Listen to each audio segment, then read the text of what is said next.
అందరికీ నమస్కారం. కథలోకి వెళ్లే ముందు మన ఛానల్ని సబ్స్క్రైబ్ చేసుకొని వాళ్ళు ఎవరైనా ఉంటే తప్పకుండా సబ్స్క్రైబ్ చేసుకోండి. ఆమె అతని వెనకే నిలుచుని ఏమిటి చూస్తున్నావు అడిగింది. అతను మాట్లాడలేదు. ఏమిటి ఆలోచిస్తున్నావు? అతను మాట్లాడలేదు. నా వైపు తిరగవు? అతను కదల్లేదు. మంచం మీద కూర్చుని బావా ఇలా రా పిలిచింది. అతను పలకలేదు. బావా ఏమిటిది? ఏడుస్తున్నావా? ఎగిరెగిరి పడుతున్న అతని భుజాల్ని చూసి అడిగింది. అతను కిటికీ ఊచలకి తల ఆనించి నిల్చున్నాడు. బావా తమాషాకి అబద్ధం చెప్పాను. నిజం చెప్తా ఇలారా. ఆమె దగ్గరికి వెళ్ళాడు. ఇట్లా పడుకో, నా ఒళ్ళో తల పెట్టుకుని పడుకో, నిజం చెప్తాను అంటూ మీదకి లాక్కున్నది. ఆమె ఒళ్ళో తల పెట్టుకుని ఆమె పొట్టకి తల రుద్దుకుంటూ పడుకున్నాడు. అతని జుట్టు సవరిస్తూ నువ్వు నాన్నకి ఉత్తరం రాసి ఇచ్చి వెళ్ళగానే నాన్న చదివి అమ్మని పిలిచాడు. అమ్మ ఉత్తరం చదివి ఇంకా నిలబడ్డారేం? బస్టాప్ దగ్గర ఉంటాడు, వెళ్ళి పిలుచుకురండి అన్నది. నిర్మల్ని అడగవద్దు అని నన్ను పిలిచాడు నాన్న. నాన్న నన్ను ఏమి అడగకముందే బావ నాతో చెప్పి ఆ ఉత్తరం రాశాడు అని లోపలికి వెళ్ళిపోయాను. వెళ్ళండి, వెళ్ళి అతన్ని పిలుచుకురండి అని అమ్మ వేధిస్తే వాడు ఇంకా బస్టాప్ దగ్గర ఎందుకుంటాడు? ఈ పాటికి వెళ్ళిపోయి ఉంటాడు. రేపు ఫోన్ చేస్తానులే అన్నాడు నాన్న. ఫోన్ చేశానని, లైన్ ఎంగేజ్ అయి ఉందని మన్నాడు చెప్పాడు. మళ్ళీ ఫోన్ చేయకపోయారా అని అమ్మ అడిగితే ఫోన్లో ఎందుకులే, శనివారం వస్తాడుగా అప్పుడు చెప్పవచ్చు అన్నాడు నాన్న. నీకు నాన్న విషయం తెలుసునుగా, ఉత్త సత్తు మనిషి అన్నది. నువ్వే నాకొక కార్డు రాయకపోయావా అడిగాడు సుబ్బారావు. శనివారం వస్తావు కదా అని ఊరుకున్నాను. నువ్వు నిన్న రాలేదు. భోజనాల దగ్గర అమ్మ నాన్నని మళ్ళీ సతాయించింది. అతనికి కోపం వచ్చింది, అందుకే రాలేదు. వెళ్ళి పిలుచుకురండి అన్నది. నాకెందుకు, నిర్మల్నే వెళ్ళి పిలుచుకురమ్మంటే సరి అన్నాడు నాన్న. నిన్ను ఇంటికి తీసుకువెళ్ళడానికి వచ్చాను, రా వెళ్దాం. ఇది నిజమా? ఇందాక చెప్పింది నిజమా అడిగాడు అనుమానంగా. ఇందాక ఏం చెప్పాను అడిగింది అమాయకంగా. జర్మనీలో ఎవడో వెధవ అతని నుదుటి మీద ముద్దు పెట్టుకుని ఏ వెధవా లేడు, నిన్ను ఏడ్పించడానికి అలా చెప్పాను అన్నది. నిర్మల అలా అనగానే అతను ఒక్క గంతులు లేచాడు. నిర్మల నడుము పట్టుకుని పైకెత్తి చిన్నపిల్లని ఎగరవేసినట్లు పైకి ఎగరవేసి పట్టుకున్నాడు. పడతాను, పడవు, పట్టుకుంటాను అంటూ మళ్ళీ ఎగరేశాడు బాగా పైకి. బావా చీర ఊడిపోతుంది, పోనీలే మళ్ళీ కట్టుకోవచ్చు అంటూ మళ్ళీ ఎగరవేశాడు. బావా పావడ పైకి ఎగిరిపోతుంది, బావుంది, మళ్ళీ ఎగరవేశాడు. బావా కళ్ళు తిరుగుతున్నాయి, నా ఒళ్ళు తిరుగుతుంది, నీ కళ్ళేగా. రెండు చేతులు అతని మెడ చుట్టూ వేసి కాళ్లతో అతని నడుం బిగించి ఇప్పుడు ఎగరవేయి చూద్దాం అన్నది. ఎగరేయను, కింద పడేస్తాను. నేను వెళ్తాను, వెళ్ళమన్నావుగా. నిన్ను ఒంటరిగా వదలమని, బోని ఏడవనివ్వమని అన్నావుగా అన్నది చెవులో. నన్ను అనవసరంగా ఏడ్పించావు కదూ, పెళ్ళయ్యాక నిన్నెలా ఏడిపిస్తానో చూడు అన్నాడు ఆమె పెదవి కొరుకుతూ. అబ్బా అలా కొరికితే ఇప్పుడే ఏడుస్తాను అంటూ అతన్ని వదుల్చుకుని పద పోదాం, అమ్మ నాన్న కాచుకుని ఉంటారు అన్నది. నెల రోజుల తర్వాత నిర్మలకి సుబ్బారావుకి పెళ్ళయింది. స్కూటర్ కొనిస్తానని, మాంబలంలోని దగ్గరగా ఇల్లు అద్దెకి తీసుకోమని మేనమామ ఎంత చెప్పినా సుబ్బారావు వినలేదు.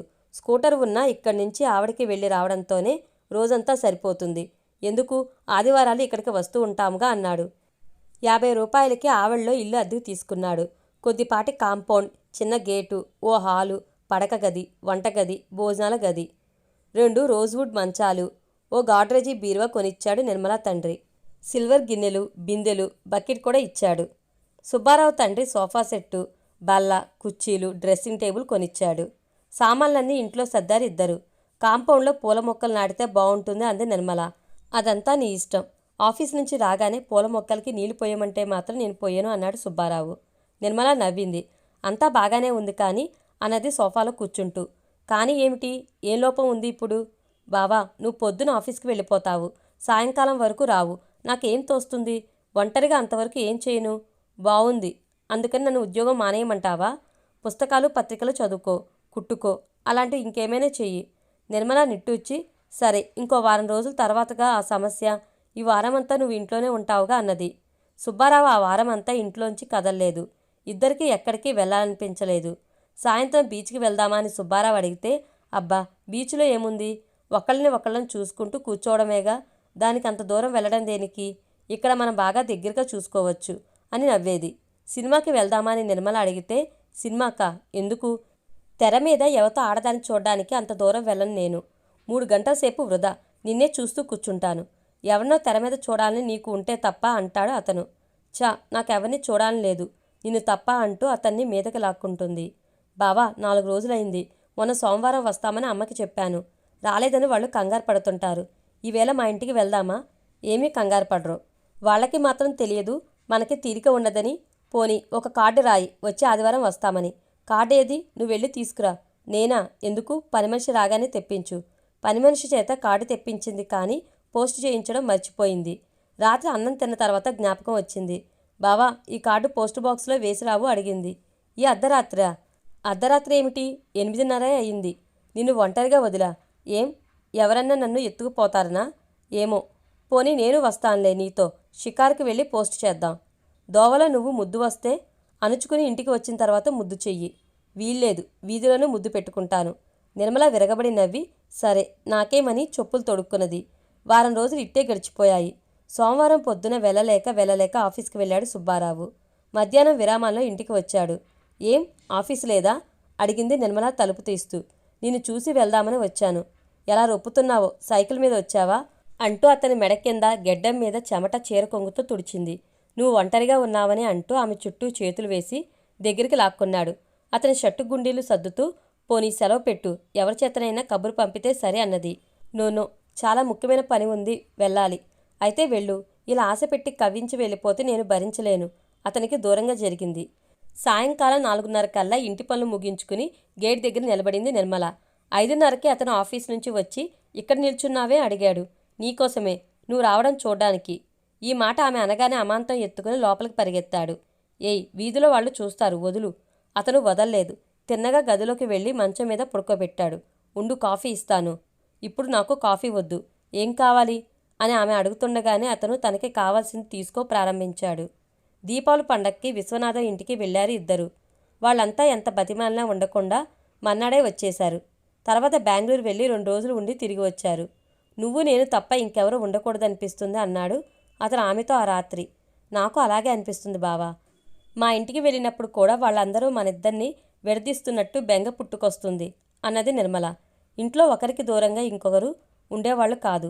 నిర్మల వంట చేస్తూ ఉంటే వంటలో ఏదో సహాయం చేస్తున్నట్టు అక్కడే తారట్లాడేవాడు. బాగానే ఉంది నీ సహాయం. ఇలా నడుం చుట్టూ చేయి వేసి బిగించి పట్టుకుంటే నేను కూర ఎలా తరగను? వెళ్ళి ఆ గిన్నె నిండా నీళ్లు తీసుకురా. నేను వెళ్ళను. అయితే నన్ను వదులు, నేనే తెచ్చుకుంటాను. వదిలేసేవాడు కానీ ఆమె వెనక్కి అతను కొలాయి దగ్గరికి వెళ్ళేవాడు. ఆమె వంగి నీళ్లు పట్టుతూ ఉంటే ఈ చెంప మీద ఆ చెంప మీద వీపు మీద ముద్దు పెట్టుకునేవాడు. అతను గెడ్డం గీసుకుంటూ ఉంటే వంట అయిపోయింది అంటూ అతని వెనక నిలబడి అతని తల వెనక్కి వంచి నుదుటి మీద ముద్దు పెట్టుకునేది. ఏయ్, కోసుకుంటుంది. అయితే క్షవరం మానేసి మాసిన గెడ్డంతో ఆఫీస్కి వెళ్ళనా? వెళ్ళక ఆఫీస్ మానేసి అడిగేవాడు. మానేసి అని నవ్వుతూ అతని 2 చేతులు పట్టుకుని మీదకు లాక్కునేది. ఇలా 6 నెలలు గడిచిపోయాయి. సుబ్బారావు అతని ఆఫీసులో పర్చేసింగ్ ఆఫీసర్గా ఉన్న సీతారాం పని మీద ఆఫీస్ కారులో మైలాపూర్ వెళ్లారు. ఓ రోజు రాయపేట ప్రాంతంలో కారు చెడిపోయింది. టాక్సీలో వెళ్ళి పని ముగించుకుని బస్సు ఎక్కారు. ఆడవాళ్ల సీట్లో కూర్చున్న ఓ యువతను చూసి సీతారాం పలకరింపుగా చిన్న నవ్వు నవ్వాడు.